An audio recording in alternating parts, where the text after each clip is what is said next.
नमस्कार मित्रांनो, जय महाराष्ट्र।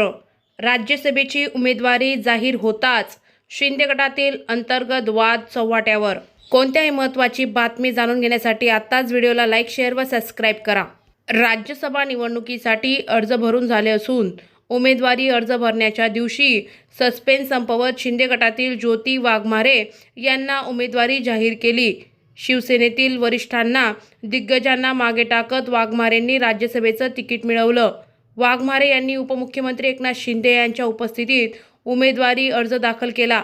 मात्र वाघमारेंना उमेदवारी देण्यात आल्यानं शिवसेनेतील अंतर्गत नाराजी समोर आली आहे।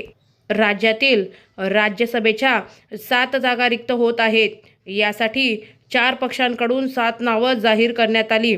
7 जागांसाठी 7 उमेदवार रिंगणात असल्याचं निवडणूक बिनविरोध होईल। शिंदे सेनेकडून माजी आमदार आनंदराव अडसूळ, राहुल शेवाळे, संजय निरुपम, प्रवक्त्या शायना एन.बी. यांना राज्यसभेची उमेदवारी मिळू शकते अशी चर्चा होती।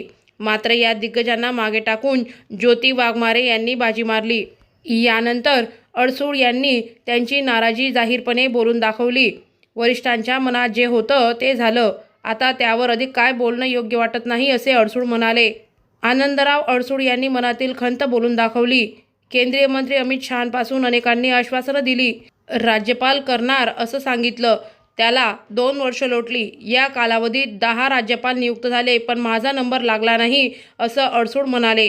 शेवटी मीच ऑफर दिली, राज्यपाल पद जाऊ द्या, पण तुमच्या कोट्यातून राज्यसभा तरी माझ्या हाती द्या। प्रत्येक वेळी हो हो म्हटलं जातं, पण होत काहीच नाही। त्यांनी दिलेलं नाही आणि भविष्यात देणारही नाहीत, हा माझा अनुभव आहे। त्यामुळे अशी प्रचंड नाराजी व्यक्त करत अडसूळांनी शिंदे गटावर नाराजी व्यक्त केली।